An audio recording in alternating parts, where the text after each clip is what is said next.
Gente, queria me apresentar, sou a Sheila Santos. Eu sou a Bebel Rendeiro. A gente tem um projeto, o PowerCast, que ele vai fazer 3 anos agora esse ano, em agosto. E a gente tá levando o PowerCast pra estrada. É a primeira vez aqui em Curitiba fazendo um talk, primeira vez fazendo um talk fora, né, Che? Isso é muito importante pra gente, a gente tá muito orgulhosa do que tá construindo. E obrigada por cada um de vocês que tá aqui com a gente hoje. Deu pra notar que eu tenho a fala alta aqui, né? Tagarela. Queria agradecer principalmente pelos meninos da Nexo, o Ricardo e o Juliano. Quero convidar eles para subirem ao palco também. Porque para a gente é muito importante estar na estrada para apresentar esse projeto que a gente tem tanto carinho. A gente começou ele trazendo muita educação e agora indo para cidades.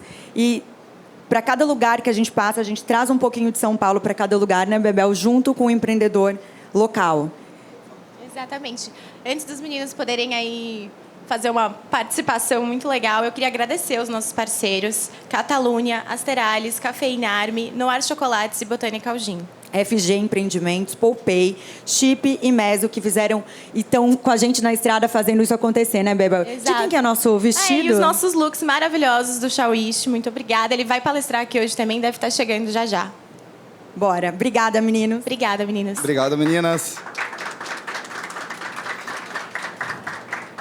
Bom dia, pessoal, tudo bem? É um prazer receber vocês aqui hoje no nosso escritório, né, em parceria com as meninas. Estamos fazendo essa parceria super forte. Realmente nos esforçamos para entregar o melhor para vocês aqui. Adaptamos totalmente o nosso escritório. Esse é um lado que é um lado mais lúdico, mesa de ping-pong, um lugar mais de descanso do nosso pessoal. Até o nosso pessoal está aqui também, vai participar hoje junto com vocês.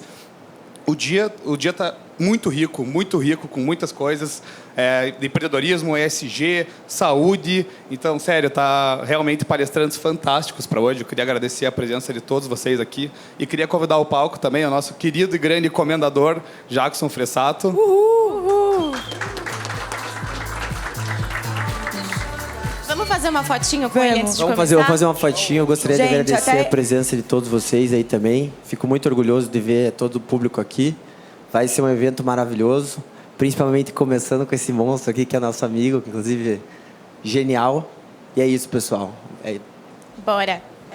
Gente, divirtam-se. Obrigada. Primeiro, bom dia.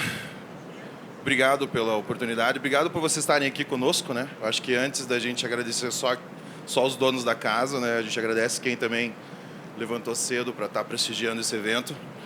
Meninos, parabéns, cara, de verdade, né? Eu sei que o palco não é para isso, mas tem as minhas honras nesse sentido, porque a gente vê o trabalho desses caras e isso é empreendedorismo, né? Quando a gente está falando de... O tema é esse, né? Se nós estamos falando de empreendedorismo, então vamos começar a parabenizar os donos da casa, que são puta empreendedores e fazem o negócio funcionar. Parabéns, meninas, né? Que honra tá nesse link do que vocês estão fazendo aí, de verdade. É só gente foda, só gente grande que está trabalhando com esse pessoal, então... Eu acho que a maneira mais prática de agradecer é isso, é reconhecendo, né? E hoje, esses minutos que me deram para falar aqui com vocês, é para fazer um link entre a história, a minha história, a história da Laura e o contexto de empreendedorismo, né? Eu acho que, como eu estava falando no corredor, não existe ativismo... Aliás, ativismo sem empreendedorismo funciona com mesada, né? E ativismo com mesada não é perpétuo. Ele é voo de galinha. Já viram voo de galinha? E faz um barulho enorme, assim. Faz poeira, faz... Porra, parece que o troço vai decolar. Quando você vê o bichinho se ajeitando ali para voar... Sério, cara, parece que o troço vai cruzar um Atlântico. Não voa, né? Não consegue. Então, qualquer coisa que seja perpétua, precisa ter... Que tenha perpetuidade, né? Que tenha consistência. Entendemos que perpetuidade dentro do seu tempo de vida, que seja perpétuo enquanto dure, né? Precisa de sustentabilidade. E a única maneira de gerar sustentabilidade em qualquer projeto é com uma base empreendedora. É com uma base que tenha efeitos colaterais, que produza negócios, que produza resultados, que dê lucro. Esse é um fato absoluto. Esse é o fato que sustenta a nossa base econômica. Então, não tem como ser diferente. Dito isso, agora eu acho que eu crio um link com o que eu vou contar para vocês nesses próximos minutos. Bom, hoje eu ocupo a cadeira do Instituto... Eu sou presidente do Instituto Laura Fressato. É um instituto que eu mesmo fundei. E o instituto, nesse exato momento, ele está firmando convênios, não contratos. Convênios com instituições públicas, com o objetivo de acelerar os processos tecnológicos na saúde, principalmente no processo de saúde básica, onde a maior parte da demanda não é necessariamente médica, hospitalar. Ela está relacionada a protocolos, a processos médicos, processos assistenciais. E é onde está a maior massa da demanda. Então, hoje, no estado de Mato Grosso, para ser mais exato, o estado inteiro de Mato Grosso, ele está digitalizando o processo de saúde. Então, o Instituto Laura ele não está só levando as tecnologias, e daí a gente não está falando só da tecnologia do Robô Laura, a gente está falando de várias outras tecnologias, como ele está ajudando o Estado e os municípios a configurarem, a se prepararem, a terem maturidade para poder acolher essa tecnologia. Porque existe um hiato muito grande entre você ter a tecnologia, ela resolver, ela fazer, e lá na outra ponta a pessoa saber usar, conseguir usar. Às vezes ela até sabe usar, mas ela conseguir usar por N fatores é o complicador. Então, a proposta do Instituto Laura Fressato é fazer essa ponte. É não só entregar a tecnologia, mas ajudar os caras a usarem ela, a poderem ter resultados que esperam com ela. E em Mato Grosso está acontecendo. A gente, nos próximos dias, vai divulgar, né, oficialmente, vai ter um evento do Conazenses em Mato Grosso na semana que vem, e lá a gente vai divulgar os primeiros números. Em poucos meses de operação, a plataforma já ajudou o Estado de Mato Grosso a economizar mais de R$2 milhões com atendimentos nos presídios, para os detentos. Por que nós escolhemos os presídios, os detentos? Porque não existe situação mais restrita de acesso à saúde do que uma penitenciária. Pode existir várias calamidades sociais, vários problemas, mas uma restrição configurada é o que está dentro de uma unidade prisional. Então, quando nós conseguimos garantir saúde básica, assistencial para essas pessoas, nós conseguimos replicar isso em qualquer outra condição severa que exista, considerando que nessa outra condição tem-se o mais valioso, a liberdade da pessoa poder ir e vir. Então, a gente potencializa aquilo que a pessoa tem de condição, que é o ir e vir. O que nós resolvemos é essa distância até chegar lá. Tá? Mas, se der tempo, eu detalho um pouquinho mais. Eu só estou trabalhando de trás para frente para mostrar o porquê que eu estou aqui hoje conversando com vocês. Né? Não é simplesmente porque a gente tem uma dinâmica de exposição, é porque nós temos resultados. Então, hoje, a Laura, na sua história, ela não só muda a condição de acesso à tecnologia à saúde, como ela tem no histórico, junto com todos os outros que participaram comigo nisso, mais de 60 mil vidas com a sua condição clínica alterada. Ou seja, nós podemos já dizer que nós ajudamos a salvar mais de 60 mil vidas desde que ligamos a tecnologia no ano de 2016. Bom, de trás para frente, né, agora eu acho que posso contar o porquê de tudo isso, como tudo isso aconteceu, como tudo isso começou. Eu não sou da área de saúde, tá? Eu acho que eu já gosto de começar dizendo isso. Eu não sou médico. Hoje eu convivo com vários médicos, graças a Deus tenho amizades valiosas nesse sentido, mas eu nunca fui nem do meio, não tinha nem parente, nenhuma pessoa que fosse da área médica. Mas em 2010, nós engravidamos da nossa primeira filha, a Laura. E isso aconteceu aqui na cidade de Curitiba. E é importante frisar onde aconteceu, porque se nós tivéssemos engravidado de Laura em qualquer outro lugar do mundo, eu não teria conhecido Laura. Eu não teria conhecido, eu não saberia nem que era uma menina, eu não saberia nada dela. Para ser bem sincero, ela teria virado lixo hospitalar se nós tivéssemos engravidado dela em qualquer outro lugar. E eu não vou economizar o contexto, porque é exatamente isso que aconteceu, e não estou falando de nenhum problema, não estou falando de nenhum crime, não estou falando de nada errado. Porque no ano de 2010, o protocolo clínico de obstetrícia era o seguinte: gestação com menos de 25 semanas, cuja ultrassonografia indicasse que o bebê tinha menos de 500 gramas, o protocolo clínico era encerrar a gestação, porque o risco da mãe falecer era muito grande. Então, é o processo certo, normal, nada errado. Mas por que aqui em Curitiba foi diferente? Porque aqui em Curitiba existe uma política pública que não tem nada a ver com a gestão pública. É algo que já está instaurado, que é de propriedade da sociedade, chamado Mãe Curitibana. E o Mãe Curitibana não é só cuidar da gestação, é cuidar de todo um enredo que envolve uma gestação. E ali você também tem pai, tem avô, tem parentes, tem vizinhos, tem outras circunstâncias que envolvem isso. Quando nós ficamos sabendo do problema, né, e o problema era uma diástole reversa, ou seja, quer dizer que o bebê tinha parado de crescer na 13ª semana, A cidade tinha convênios com a ciência e convênios com alta tecnologia que permitia que aquela gestação pudesse ser cuidada. Se a cidade não tivesse, ou seja, se o Mãe Curitibana não tivesse esses convênios, não poderia ter indicado para um tratamento. O processo seria o convencional. Como existia isso, nós tivemos acesso aos cientistas. Nós tivemos acesso aos melhores que poderiam resolver aquele problema. Então, nisso, nós somos indicados para profissionais como o Dr. Rafael Brum, que é um dos nomes mais valiosos na saúde do Brasil com relação à medicina, né, com relação à obstetrícia. E ele assumiu a bronca e falou assim, não, vamos cuidar dessa gestação, vamos cuidar da mãe e do bebê. E isso que foi feito durante as semanas que seguiram. Sucesso. Laura nasceu no dia 10 de maio de 2010, com 28 centímetros e 440 gramas. 440 gramas. Cara, nós estamos falando de uma guria de Curitiba, de 440 gramas, que está fazendo um barulho internacional, que está dando resultados que eu, nos meus 98 quilos, não consigo fazer. Então, a dinâmica do que a gente está falando é o seguinte, não é os prejuízos que essa história vai contar, é os ganhos que essa história traz. Então, veja, eu só tenho a comemorar desse assunto, porque Laura nasceu, eu conheci Laura e convivemos durante 18 dias, não só com ela, naquilo que nos cabia, como eu pude ter o privilégio de estar dentro de uma instituição hospitalar, fazendo questionamentos, não na área clínica, não no atendimento clínico, porque eu não tenho competência para isso, mas fazendo questionamentos naquilo que eu sabia fazer, que é a dinâmica de processos, é onde eu sou especialista, é onde a minha competência sabe conversar com a competência do outro profissional. Aonde eu pude perguntar bem assim, pô, mas está certo isso?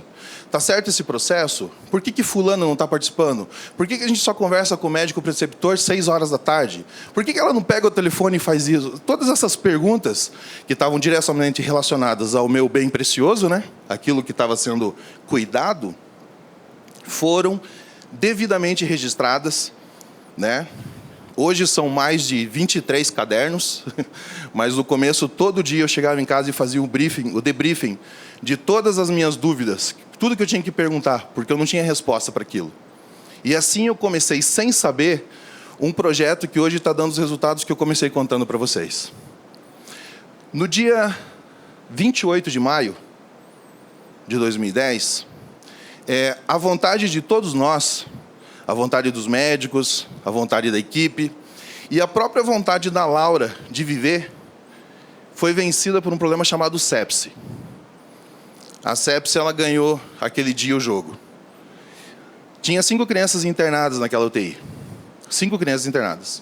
2 delas desenvolveram sepse. Eu já explico um pouco sobre a sepse, tá? A Laura e o João. A Laura evoluiu para óbito em 2 horas. O João evoluiu para óbito em 2 dias.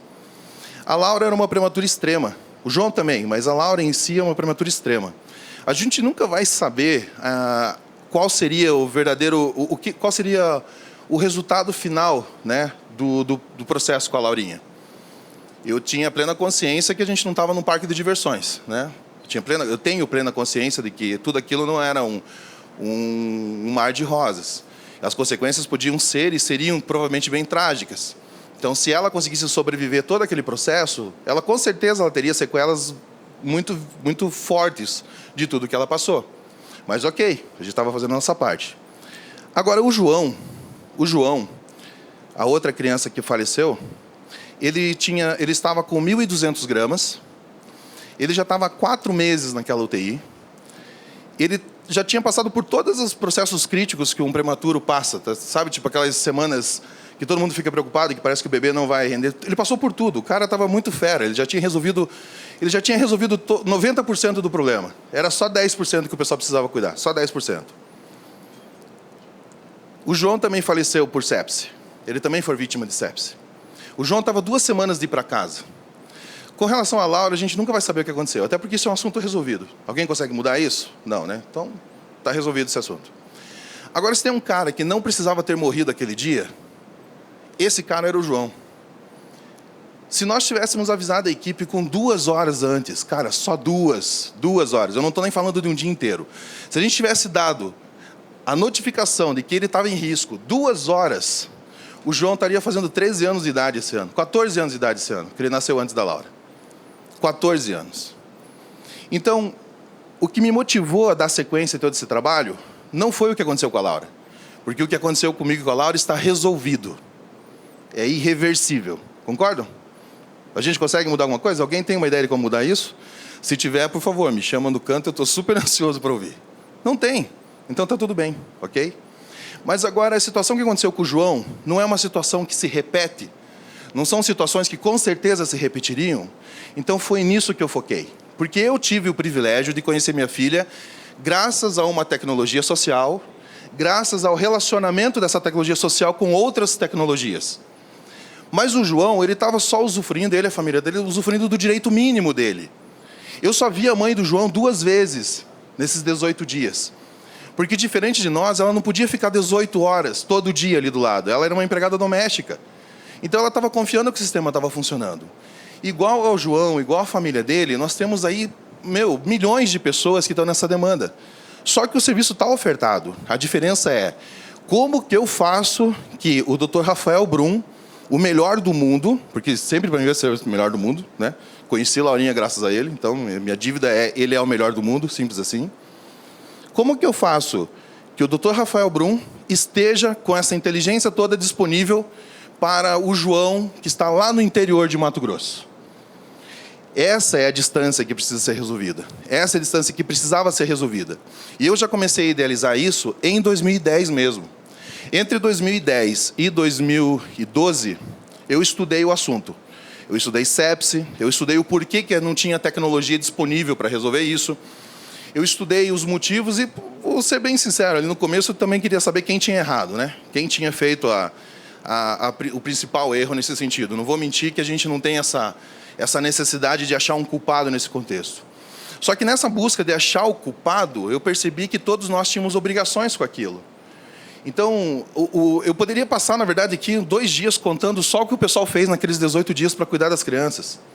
Porque é hercúleo o trabalho, é heróico o trabalho deles. É pessoas que deixam as férias, literalmente, para vir resolver um problema chamado picking numa criança e ensinar os outros como fazer. Eu não vejo isso no setor privado. Eu não vejo isso acontecer em lugar nenhum. E esses caras fazem, porque eles entendem que lá no final do dia é uma pessoa que está precisando, é uma família que está precisando. Como que a gente escala isso? Porque escalar produto, escalar equipamento, ganhar dinheiro com isso, cara, isso é tão fácil que ensina até na escola. Agora, o caráter, a vontade, o dinamismo de fazer diferente para os outros, isso não tem matéria nenhuma. Ninguém está ensinando isso. Então, como que a gente faz para pegar esses caras e levar onde precisa? Foi aí que eu invoquei aquilo que eu sabia fazer, construir tecnologia. Era a única coisa que eu sabia fazer. Então, entre 2010 e 2015, eu criei uma plataforma. Eu sou ex-IBM, então eu sei navegar em universos de tecnologia de infraestrutura. Entre 2012 e 2015, eu passei a desenvolver, estudar e desenvolver uma tecnologia que fosse elástica. A palavra flexível ou a palavra adaptável não existe na tecnologia. Não existe tecnologia flexível, tá? Não existe tecnologia adaptável. Tecnologia é simples, ela faz o que você manda. Então você escreve, ela faz. Simples assim.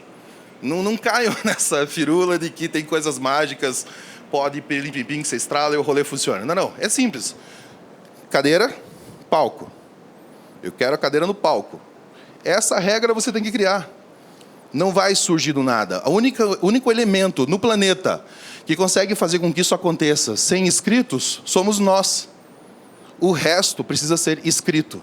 Tá? Então, entendamos essa questão mínima sobre a tecnologia. É o mínimo sobre tudo. Fazendo isso, a tecnologia precisa ser elástica. Ela precisa ter a capacidade de ter uma elasticidade maior para receber e atender maiores questões, maiores espaços de operação. Era isso que eu estava focado.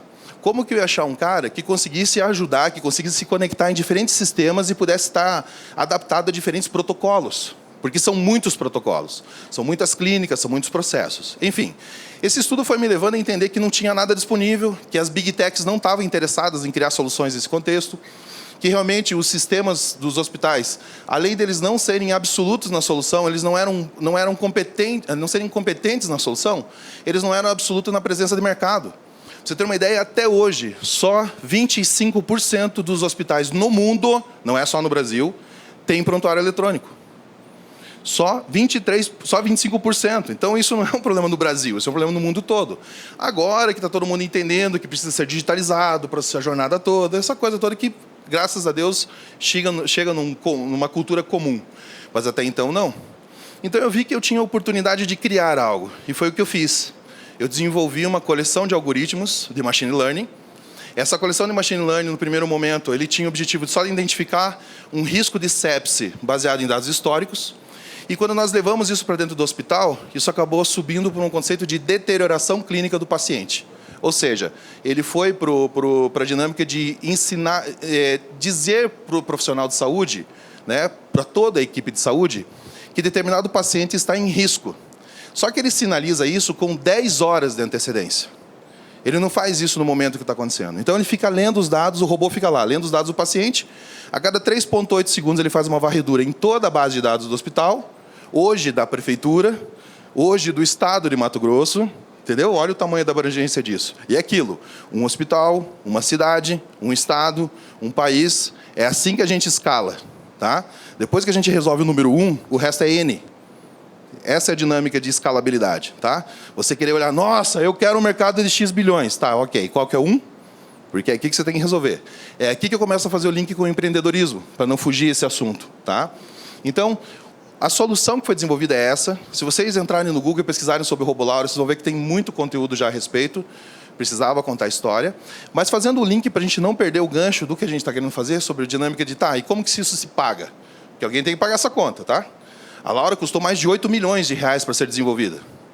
Não foi uma brincadeira fácil. Vou ser bem sincero, eu não tinha isso de patrimônio, não sou herdeiro, e o governo até hoje não está participando disso, né? Então, aquela coisa mágica de, puta, apareceu 3 anjos na janelinha, trocaram a trombeta e tudo, alguma aconteceu, não rola. Teve que ser gerado esse dinheiro.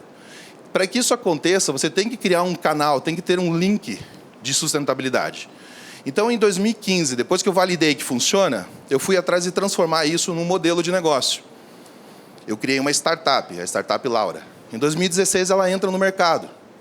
A gente consegue o primeiro investimento anjo de R$150 mil, e a gente consegue um crédito da IBM de $100 mil.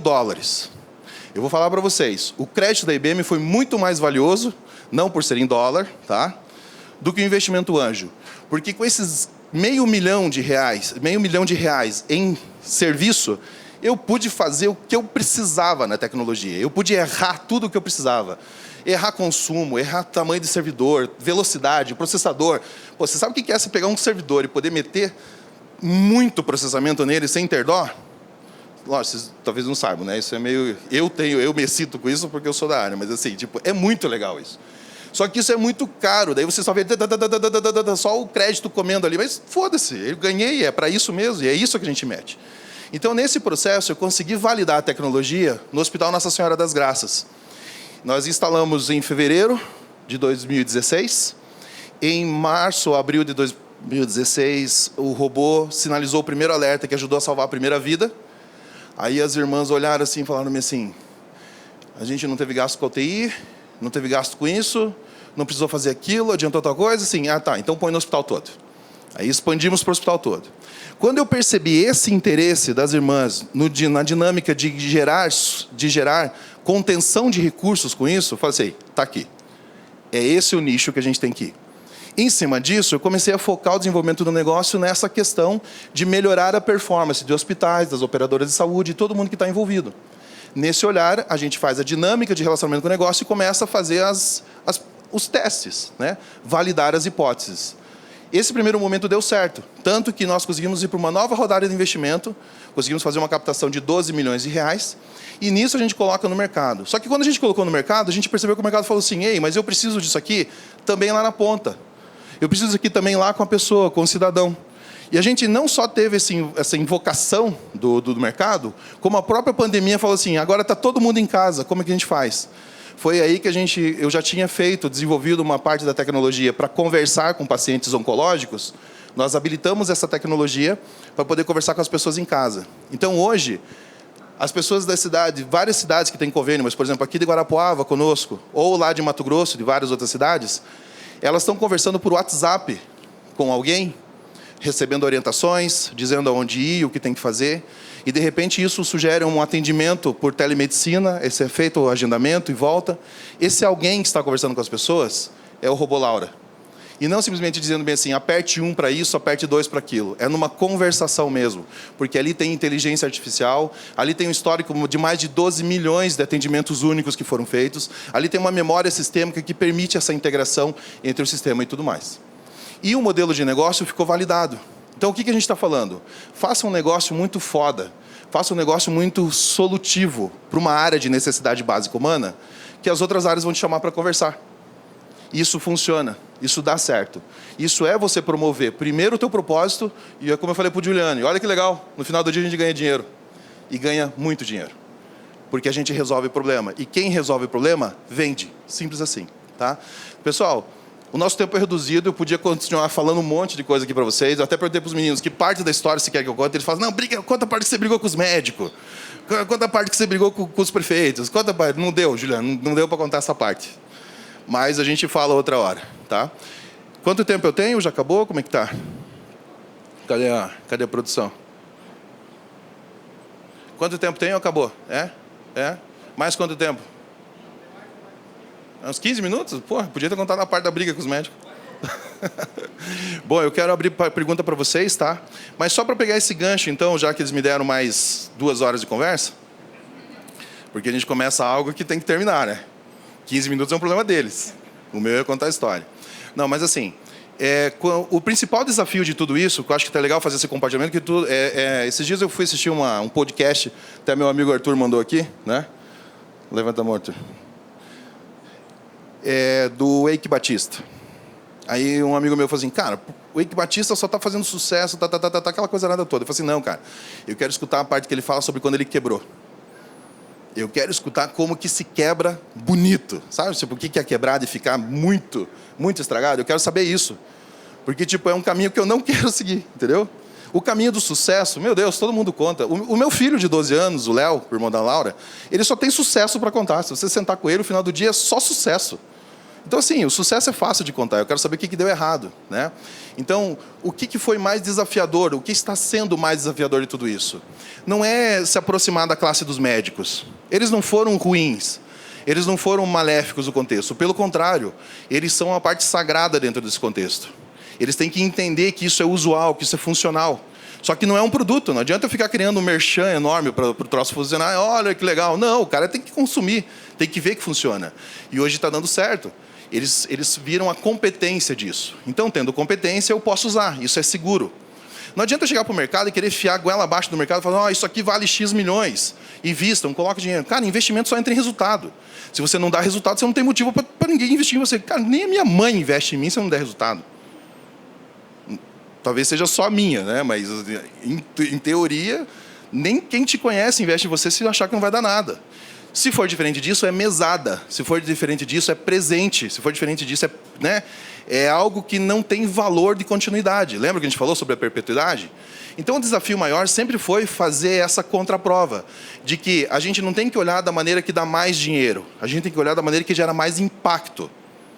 Quanto mais impacto eu provocar, seja numa pessoa, seja num grupo, seja no estado, seja num setor, maior competência você tem para gerir qualquer projeto. Então, hoje, se eu chego no estado de Mato Grosso e falo assim, pessoal, vamos fazer isso, só que isso vai custar isso e o dinheiro vem daqui, a primeira resposta é, vamos.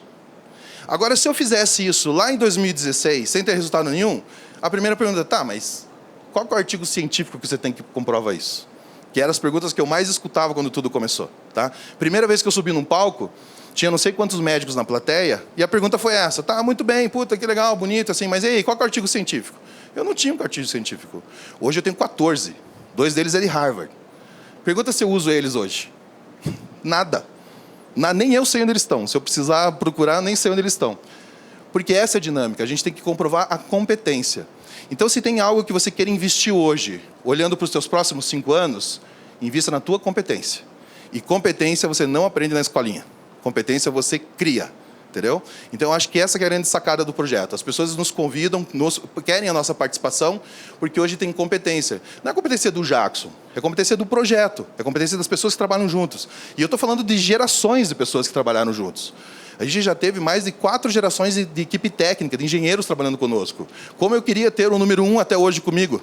O número 1 hoje, na verdade, é meu concorrente. E é assim que funciona. E está tudo bem, porque lá na frente o mercado, a parte da grana, é o que todo mundo quer. A parte do ativismo é que cabe para quem tem coragem de seguir. Então, a minha proposta de valor sempre é essa. Eu sou, antes de mais nada, eu sou pai e ativista. Se vocês entrarem nas redes sociais, você vai ver que está escrito isso. Eu sou pai e sou ativista.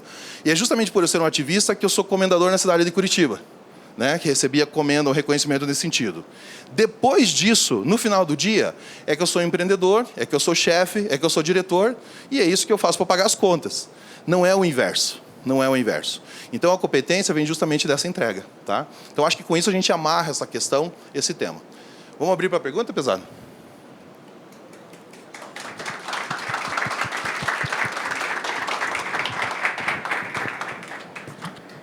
Quem quer perguntar? Primeiro, Arthur? Tá.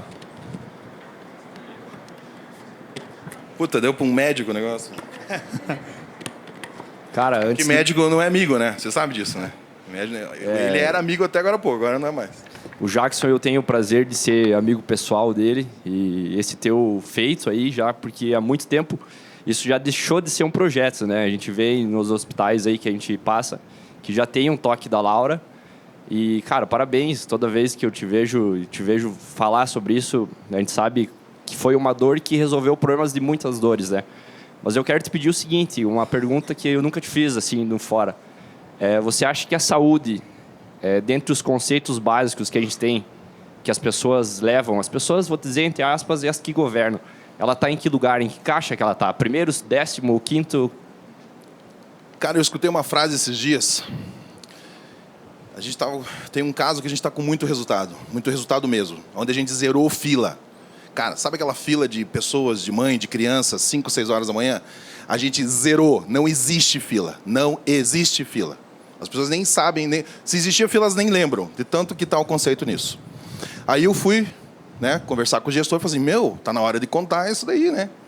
Eu recebi a seguinte frase: saúde, quando está funcionando, você não fala nada. Está funcionando.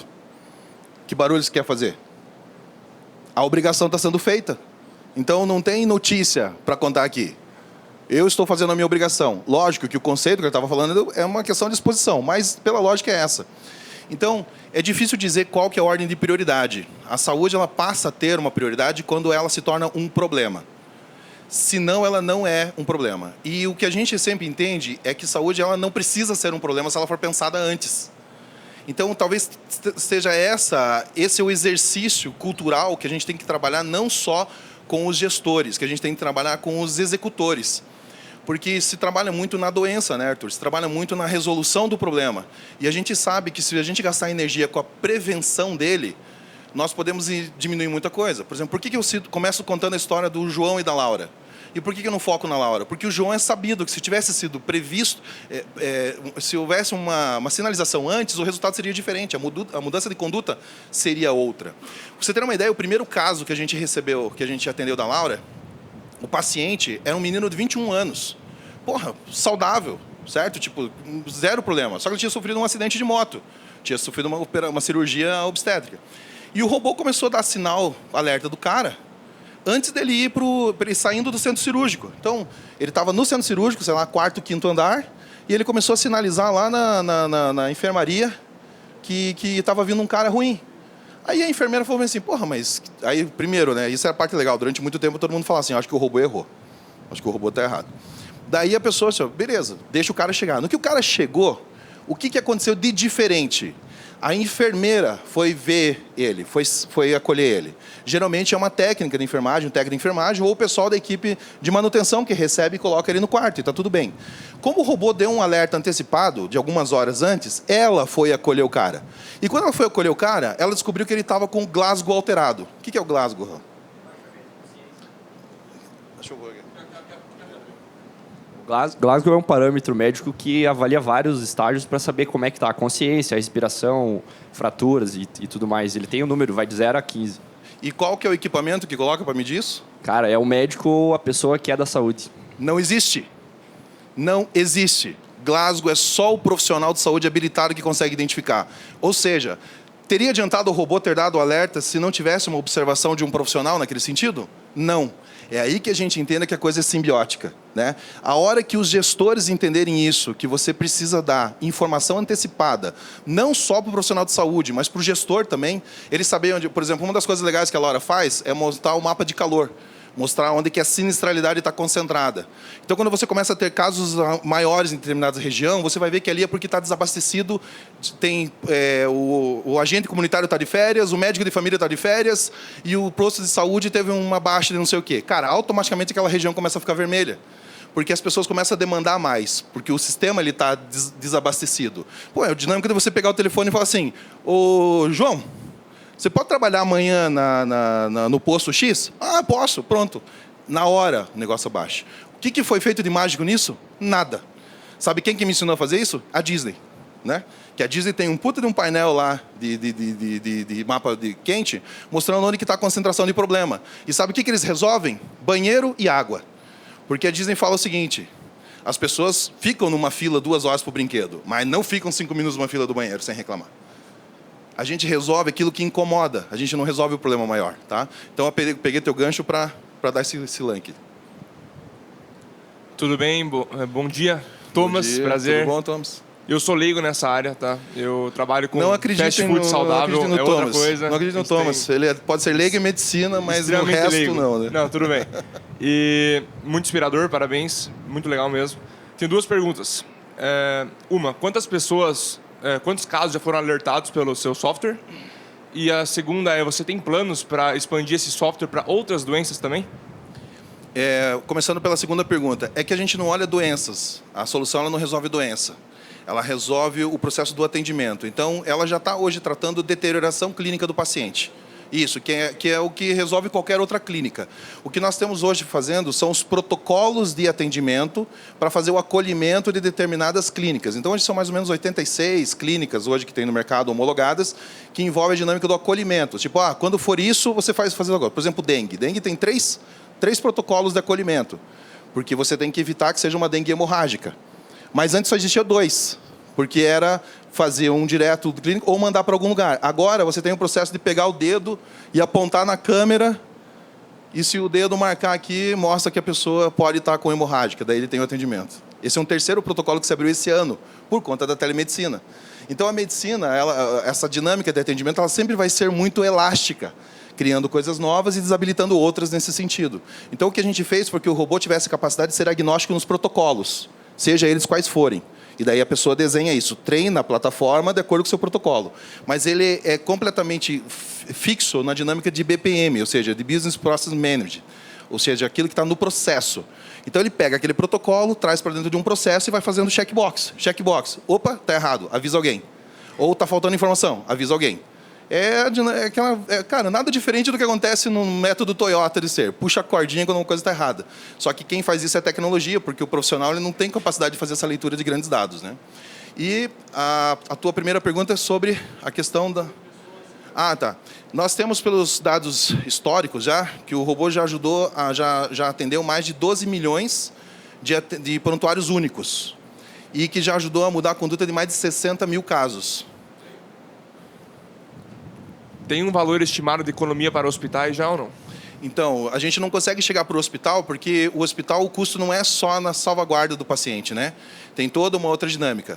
Mas, por exemplo, só na pandemia, nós ajudamos a economizar mais de 25 milhões de reais da pandemia usando isso. Hoje, no estado de Mato Grosso, a gente já ajudou a salvar já fazer um saving de mais de 2 milhões de reais. E eu estou falando só em 400 atendimentos, tá? Não é em tudo.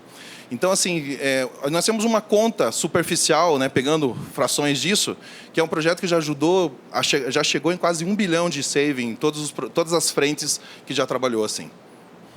Pessoal, eu vou abrir para só mais 2 perguntas. Alguém quer perguntar? Ninguém? Você, Eduardo?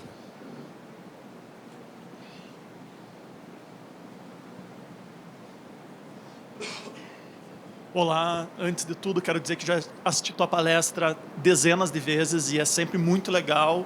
E toda vez que eu assisto eu tenho certeza que é o case mais surpreendente da história de Curitiba e você merece todo o sucesso que tem hoje.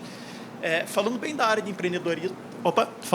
empreendedorismo e principalmente por eu ser um cara muito ansioso, voltando lá para o começo da empresa, como desenvolver um projeto na área de tecnologia que exige um investimento financeiro muito grande, como desenvolver um plano de negócios sem você ter expectativa desse retorno financeiro e de entrada de dinheiro. Como que era esse teu plano de negócios inicial? O que você pensava? O que você priorizava? Tem uma dinâmica econômica que eu achei sensacional. Eu tive acesso a ela quando eu fiz o...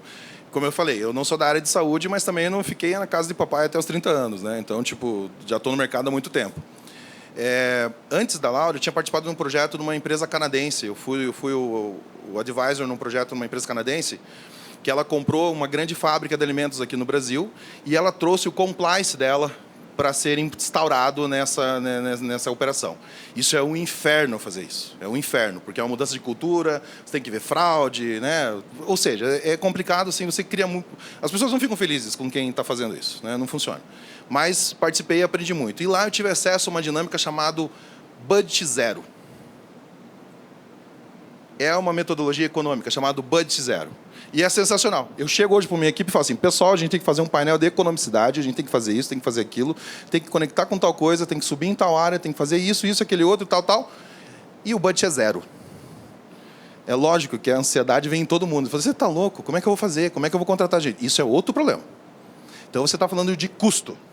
Você não está falando de expectativa de onde você vai. Custo é diferente. Custo você me diz, ei, você precisa do quê para fazer isso? Ah, eu preciso de 2 pessoas. Puta, 2 pessoas não vai rolar. Você vai ter que fazer com uma. Então, acha uma que seja 1,5 do que 2 pessoas. Beleza? Isso eu consigo fazer.